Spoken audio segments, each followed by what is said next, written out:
ಹರೇ Srinivasa Shri Satyabodha ಗುರುರಾಜೋ ವಿಜಯತೆ. ಹರಿಸ್ಮರಣಂ Facebook ಬಳಗದ ಹಾಗೂ ಹರಿದಾಸಾಸಕ್ತರಿಗೆಲ್ಲ doctor Vrinda Sangam ಆದ ನನ್ನ ನಮನಗಳು. ಸಾಹಿತ್ಯವು ಭಾಷಾ ವ್ಯವಹಾರದ ಶಾಸ್ತ್ರ.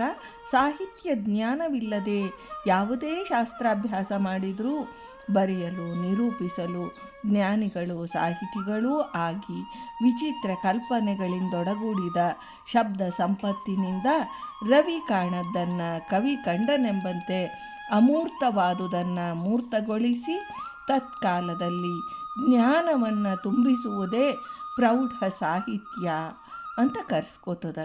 ಇದರಂತೆ ಅಥವಾ ಇದರಿಂದ ಪ್ರತ್ಯೇಕವಾಗಿ ಆತ್ಮ ಸಾಮ್ರಾಜ್ಯದಲ್ಲಿ ವಿಹರಿಸುತ್ತಾ ಭಕ್ತಿ ಸ್ವರೂಪನಾದ ಪರಮಾತ್ಮನ ಭಕ್ತಿ ರಸದಲ್ಲಿ ತನ್ಮಯರಾಗಿ ತಾವು ಪಡೆದ ಆನಂದಾನುಭವಗಳನ್ನು ಪ್ರಯತ್ನವಿಲ್ಲದ ಸ್ಫೂರ್ತಿಯಿಂದ ಹಾಡಿ ಕಲ್ಲು ಮನಸ್ಸನ್ನು ಕರಗಿಸಿ ನಾಸ್ತಿಕನನ್ನು ತತ್ಕಾಲದಲ್ಲಿ ಆಸ್ತಿಕನನ್ನಾಗಿ ಮಾಡಿ ಸ್ಮರಿಸಿದಾಗೆಲ್ಲ ಆನಂದ ರಸವನ್ನು ಸ್ಫುರಿಸುವಂತೆ ಮಾಡುತ್ತಿರೋದು ಸಂತ ಸಾಹಿತ್ಯ ಅಂತ ಕರೆಸ್ಕೋತದ.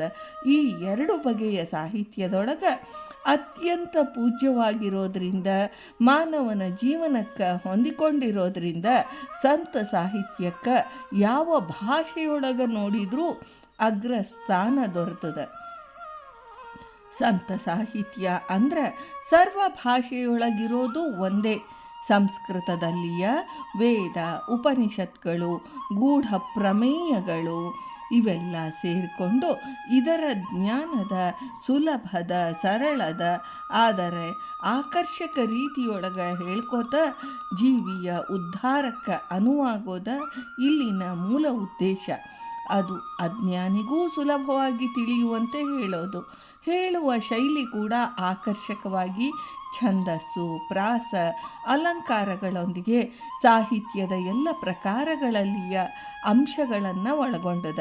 ಆದರೆ ಸುಲಲಿತ ಝರಿಯ ರೀತಿಯೊಳಗೆ ಹರಿಯುವ ಸಂಗೀತದ ಗೇಯತೆಯನ್ನು ಕೃತಿಗಳ ರೂಪದ ಸಾಹಿತ್ಯವೇ ಸರ್ವರಿಗೆ ಆಕರ್ಷಕ ಅನ್ನಿಸ್ತದ. ಈ ಪ್ರಕಾರವೇ ಹೆಚ್ಚು ಪ್ರಚಲಿತದೊಳಗೂ ಅದ. ಹರಿದಾಸ ಸಾಹಿತ್ಯ ಭಾಗವತದಷ್ಟೇ ಪ್ರಾಚೀನ ಆಗಿದ್ದು ಹರಿದಾಸ ದೀಕ್ಷೆ ಪುರಾಣಗಳೊಳಗೂ ವರ್ಣಿತ ಆಗಿದೆ. ಪುರಂದರದಾಸರು ಪರಮ ಭಾಗವತರಿಂದ ಈ ದಾಸತ್ವದ ದೀಕ್ಷೆ ಹೇಗೆ ಪರಂಪರಾಗತವಾಗಿ ಧರೆಗೆ ಇಳಿದು ಬಂತು ಅನ್ನೋದನ್ನು ಸುಂದರವಾಗಿ ನಿರೂಪಣೆ ಮಾಡ್ಯಾರ.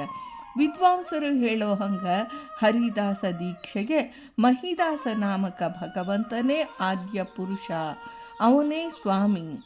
ಎಲ್ಲ ಜೀವರ ದೇಹದ ಒಳಗೂ ಹೊರಗೂ ಇದ್ದುಕೊಂಡು ಈ ಸ್ವಾಮಿ ವ್ಯಾಪಾರ ನಡೆಸುವವನಾದರೂ ಲೋಕಕ್ಕೆ ಅವನು ದಾಸ ಮಾರ್ಗವನ್ನು ತೋರಿಸಿಕೊಟ್ಟವನು. ಆ ಮೂಲಕ ಸಾತ್ವಿಕ ಜೀವರ ಉದ್ಧಾರಕ್ಕಾಗಿ ಮಹಿದಾಸ ನಾಮಕನಾಗಿ ಅಮರ ಮಾಡಿದನು ಅಂತ ಹೇಳ್ತಾರೆ. ಹೀಗಾಗಿ ಈ ದಾಸ ಪರಂಪರೆ ಅನಾದಿ ನಿತ್ಯ ಅಂತಲೂ ಹೇಳ್ತಾರೆ. ಅಪೌರುಷೇಯವಾದ ಶ್ರುತಿಗಳೊಳಗೆ ನಿತ್ಯೋ ನಿತ್ಯಾನಾಂಶ್ಚೇತನ ಶ್ವೇತನಾಂನಾಂ ಅಂತ ಹೇಳಿದ.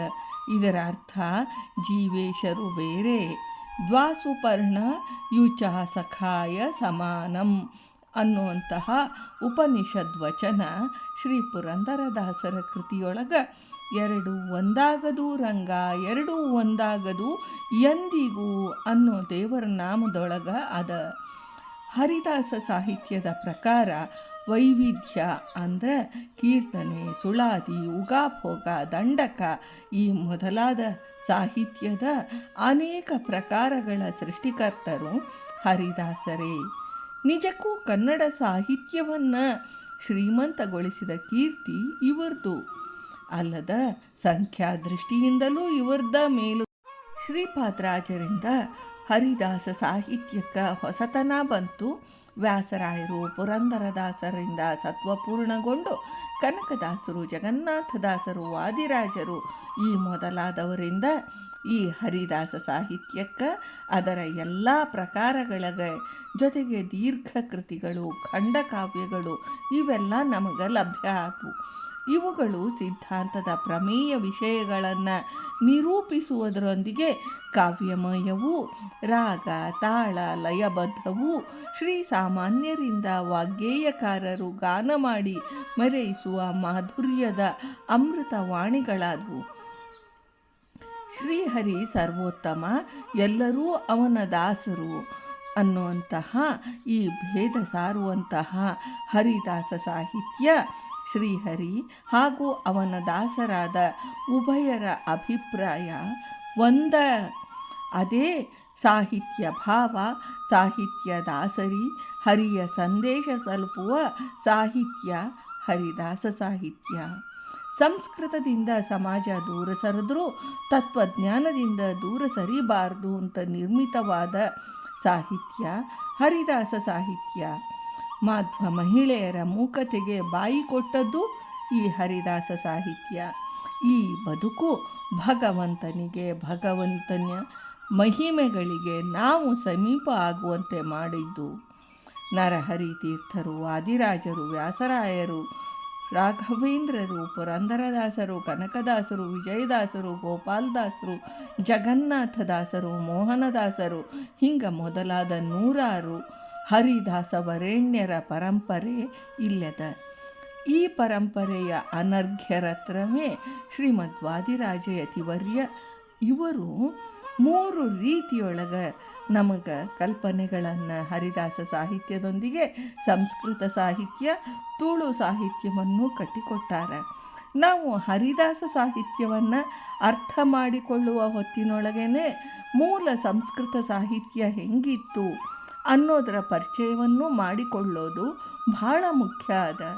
ಈ ದೃಷ್ಟಿಯೊಳಗೆ ಶ್ರೀಮದ್ ವಾದಿರಾಜ ಯತಿವರ್ಯ ವಿರಚಿತ ಶ್ರೀ ರುಕ್ಮಿಣೀಶ ವಿಜಯ ಮೂಲ ಸಂಸ್ಕೃತದೊಳಗೆ 1240 ಶ್ಲೋಕಗಳು ಈ ಕೃತಿಯೊಳಗವ.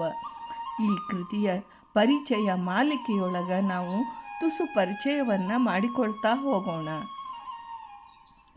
ಇಲ್ಲೇ ಮೂಲ ಜಗದೊಡೆಯ ಶ್ರೀಕೃಷ್ಣ, ಅವನು ಸುಲಭ ಹೆಂಗೋ ಹಾಗೆಯೇ ಸುಲಭ ಸಾಧ್ಯನೂ ಅಲ್ಲ ಅನ್ನೋದನ್ನು ಜಗತ್ತಿಗೆ ತೋರಿದ ಜಗನ್ನಾಟಕಧಾರಿ.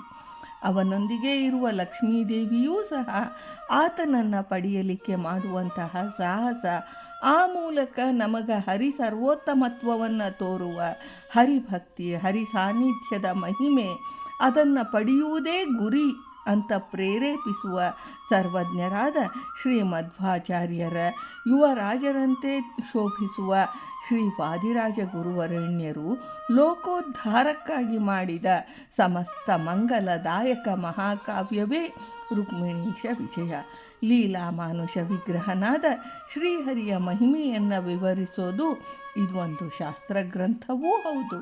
ಶ್ರೀಮಧ್ವಾಚಾರ್ಯರ ಅನೇಕ ತಾತ್ವಿಕ ಪ್ರಮೇಯಗಳನ್ನು ಪ್ರತಿಪಾದಿಸುವ ಸರ್ವಾಲಂಕಾರ ಭರಿತ ಆಧ್ಯಾತ್ಮಿಕ ರಸಪೂರ್ಣ ಕಾವ್ಯವೂ ಆಗಿದ್ದಲ್ಲದೆ ಇದನ್ನು ಸಕಲ ಅರಿಷ್ಟ ನಿವಾರಣೆಯಾಗಿ ಸಕಲಿಷ್ಟ ಪ್ರದಾಯಕವೂ ಆಗಿ ಇದನ್ನು ಪಠನೆ ಮಾಡ್ತಾರೆ ಅನ್ನೋದಕ್ಕೆ ಶ್ರೀ ವಾದಿರಾಜರೇ ಇದರೊಳಗೆ ರೋಮ್ನ ಹರ್ಷಿಣೀಕಾರಿಣಿ ಶ್ರವಣತಃ ಪಾಪೌಖ ವಿಧ್ವಂಸಿನಿ ಅಂತ ಹೇಳ್ಯಾರ.